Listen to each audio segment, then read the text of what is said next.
आपके लिए 20 objective question लेके आए हैं जो कि मैथ से है। साथियों यहाँ से सीधे सीधे आपके बोर्ड एग्जाम में कई सारे प्रश्न पूछे जाएंगे, तो इस वीडियो को अंत तक जरूर देख लीजिएगा। और यदि आप हमारे चैनल पर पहली बार विजिट कर रहे हैं तो इस चैनल को सब्सक्राइब जरूर कर लीजिएगा, और वीडियो अच्छा लगे तो इस वीडियो को लाइक जरूर कर दीजिएगा। चलिए हम अपने पहले प्रश्न को देखते हैं। पहला प्रश्न आप देख सकते हैं, tan 90 माइनस ए का मान निकालना है। तो tan 90 माइनस ए बराबर होता है cot ए, ठीक है, क्योंकि tan और cot दोनों पूरक है। उसके बाद निम्नलिखित में से कौन cosec थीटा के बराबर है। तो आपसे पूछा जा रहा है कि cosec थीटा के बराबर कौन है। तो 1/sin थीटा जो है वो cosec थीटा के बराबर है, ठीक है। तो ऑप्शन सी आपका राइट आंसर हो जाएगा दूसरे क्वेश्चन का। तीसरा प्रश्न है, निम्न में से कौन सी किसी घटना की प्रायिकता नहीं हो सकती।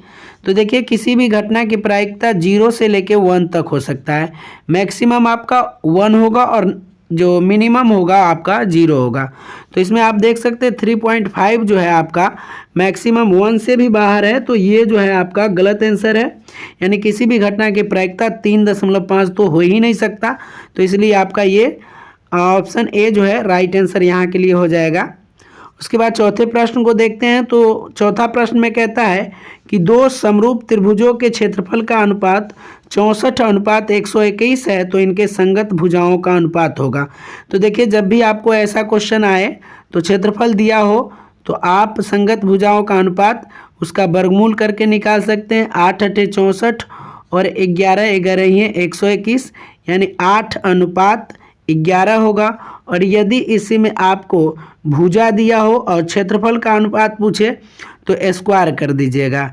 तो ये 64 और 11 11 121, यानी भुजा दिया हो तो स्क्वायर करना है और क्षेत्रफल दिया हो तो वर्ग करना है, ठीक है, वर्गमूल कर लेना है आपको। आगे बढ़ते हैं। पांचवा प्रश्न है, यदि बहुपद p × x x² + 7x + 10 के शून्यक अल्फा बीटा हो तो अल्फा × बीटा का मान होगा। तो इसमें आपसे अल्फा × बीटा का मान पूछा जा रहा है। तो आप सबको मालूम होगा कि अल्फा × बीटा बराबर होता है c/a, और इसमें c जो होगा ये आपका 10 होगा और a x² का गुणांक होगा तो 1 होगा। तो आप कह सकते हैं 10/1 होगा। तो इसका राइट आंसर आपका 10 आएगा, जो कि ऑप्शन सी में है। तो इसका पांचवें प्रश्न का सही आंसर ऑप्शन सी है, ठीक है।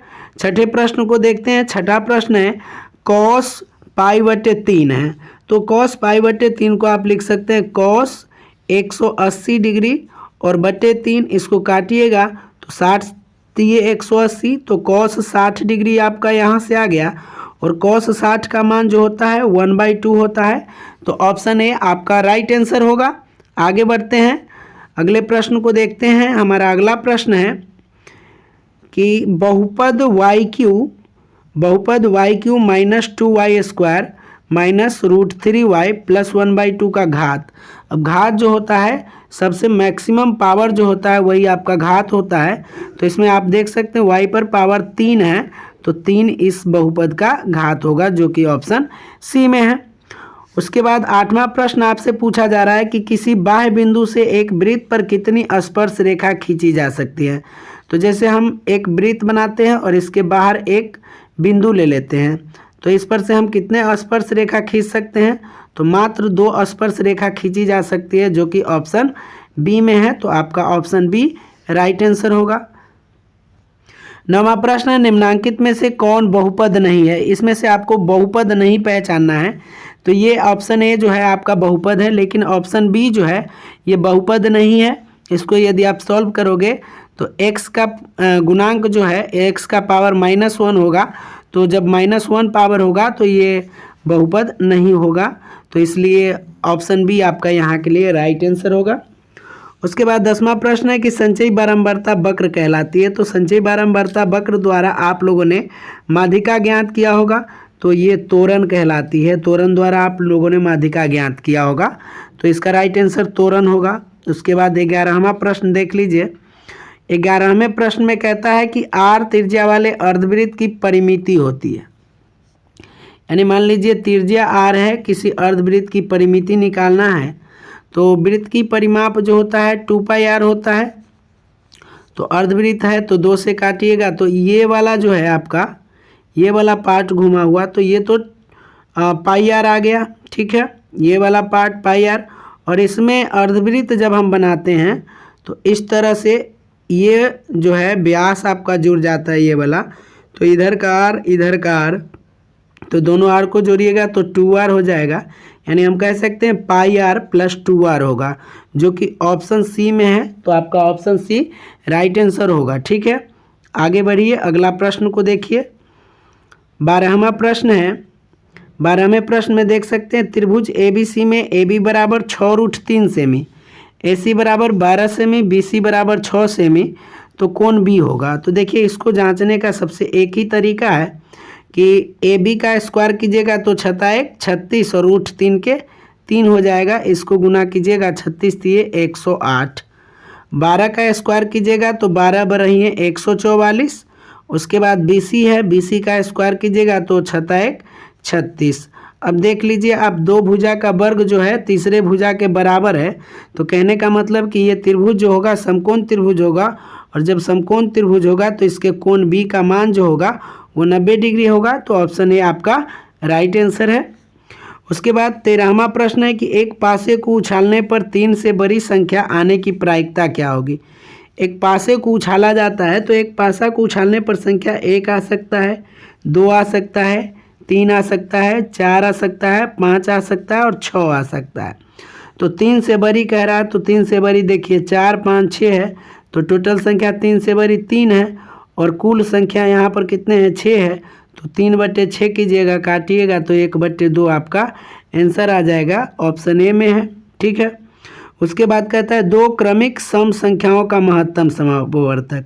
तो दो क्रमिक सम संख्या 2 और 4 ले लेते हैं हम, इसको काटिएगा 2 दूनी 4, यहाँ से कट के आपका आंसर आ जाएगा 2। महत्तम समापवर्तक जो होगा कितना होगा 2 होगा। यदि आप 6 और 8 को कीजिएगा फिर भी आपको 2 ही आएगा, एक मरतबे लगाइएगा 6, यहाँ से 2, इस 6 को यहाँ उतारिएगा, 3 दूना 6, यानी आपका महत्तम समापवर्तक हर संभव 2 ही आएगा। तो ऑप्शन बी आपका राइट आंसर है। आगे बढ़ते हैं, तो आइए अपने 15वां प्रश्न को देखते हैं। 15वां प्रश्न है प्रथम 10 सम प्राकृत संख्याओं का माध्य होगा। तो देखिए इसमें प्रथम 10 प्राकृत सम संख्या लेना है तो 2 ले लीजिए, 4 6 8 10, उसके बाद 12 लीजिए, 12 के बाद 14, 14 के बाद 16 लीजिए, 18 लीजिए और 20 को लीजिए, और इन सब को जोड़ के 10 से भाग दे दीजिएगा तो यही आपका माध्य आ जाएगा। तो जोड़िए 4 और 2 6, 6 6 12, 12 8 20, 20 और 10 30, 30 और 12 42, 42 और आप 42 में 14 जोड़िएगा तो 56, 56 और 16 को जोड़िएगा तो 72 होगा, 72 और 18 को जोड़िएगा तो 90 होगा, और 90 और 20 को जोड़िएगा तो आपका 110 आएगा, और 110 में आपको 10 से भाग करना है तो 1 0 से 1 0, यानी आपका 11 आंसर आ जाएगा, जो कि ऑप्शन डी में है। उसके बाद 16 नंबर प्रश्न है साइन 18 डिग्री बटे कॉस 72 डिग्री। किसी एक को आपको पूरक में चेंज कर देना है, तो साइन 18 को हम रहने देते हैं, और नीचे वाला जो है कॉस 72 तो इसको चेंज कर देते हैं। 90 डिग्री में से कितना घटाइएगा कि 72 आएगा, तो 18 डिग्री घटाइएगा तो 72 आ जाएगा। साइन 18 है ऊपर में तो रहने दीजिए sine 18 degree. Cos 90 minus theta बराबर होता है साइन थीटा, और थीटा के जगह 18 डिग्री है तो 18 डिग्री लिखिए। साइन 18 डिग्री बटे कॉस 18 डिग्री, इसका मान 1 आएगा, जो कि ऑप्शन बी में है। तो आपका ऑप्शन बी राइट आंसर है। आगे बढ़ते हैं। 17वां प्रश्न है कि त्रिभुज ABC में कोण A तथा कोण B पूरक है, तो कॉट C का मान निकालना है। देखिए कॉट C का मान निकालना है तो आपको कह रहा है कि कोण A और कोण B क्या है, पूरक है। कोण A प्लस कोण B बराबर कितना है 90 डिग्री, तो कोण C कितना होगा, तो ये भी 90 डिग्री होगा, क्योंकि त्रिभुज के तीनों कोणों का मान 180 डिग्री होता है। तो आपको कॉट C के जगह 90 डिग्री रख देना है, तो जो कॉट 90 का मान होता है वही यहाँ कॉट C का मान होगा। तो कॉट 90 का मान जो होता है 0 होता है, तो इसका राइट आंसर जो है ऑप्शन बी होगा। ठीक है, आगे बढ़ते हैं, अगले प्रश्न को देखते हैं। 18वां प्रश्न आपका है कि समीकरण a x square plus b x plus c बराबर 0 का विवेचक है। तो देखिए विवेचक डी बराबर क्या होता है, बी स्क्वायर माइनस 4ac, जो कि ऑप्शन सी में है और ये एक सूत्र है, इसको याद रखिएगा। 19 नंबर क्वेश्चन को देखते हैं। 19 में है कि दिए गए चित्र में P Q parallel B C, यानी पी क्यू जो है बी सी के समांतर है, दिख रहा है, स्पष्ट है। इसमें ए पी जो है आपका 2 सेंटीमीटर दिया गया है और बी पी आपका 6 सेंटीमीटर है। पी क्यू जो है 3 सेंटीमीटर है और बी सी आपका नहीं मालूम है, बी सी को एक्स मान लेते हैं। अब देखिए त्रिभुज ये वाला जो ऊपर वाला है उसमें क्या है कि ये वाला दिया गया है और ये भुजा दिया गया है, तो इस भुजा को ऊपर रखिए और इस भुजा को नीचे ले आइए और बराबर कीजिए। इसका इस भुजा को ऊपर रखिए तो ये भुजा जो है 6 और 2 8 होगा और इसके नीचे वाले भुजा को नीचे रखिए और काट दीजिए। 4 दूना 8 और तिरछा गुना कीजिए। 3 को x है, x को 1 से गुना कीजिएगा तो x, और ये 3 है, ये 4 है, 4 3 12 आपका राइट आंसर होगा, जो कि ऑप्शन डी में है। ठीक है, तो ऑप्शन डी आपका राइट आंसर है। आगे बढ़ते हैं, अगला क्वेश्चन है किसी घन का किनारा एवं उनके विकर्ण की लंबाई का अनुपात। देखिए घन का किनारा यदि हम l मानते हैं तो घन का विकर्ण जो होगा √3l होगा और l से l काटिएगा तो 1/√3 आएगा, यानी आप कह सकते हैं 1:√3, जो कि ऑप्शन डी में है। ऑप्शन डी आपका राइट आंसर है। ठीक है, घन का किनारा और विकर्ण का अनुपात 1:3 होगा। ठीक है, तो इस तरह आपके 20 के 20 क्वेश्चन सॉल्व हो गए। यदि आपको ये वीडियो अच्छा लगा तो इस वीडियो को लाइक कीजिए और साथ ही चैनल को सब्सक्राइब कर लीजिए और कमेंट करना ना भूलिएगा। जहाँ भी आपको डाउट होता है कमेंट अवश्य कीजिए। जय हिंद, जय भारत।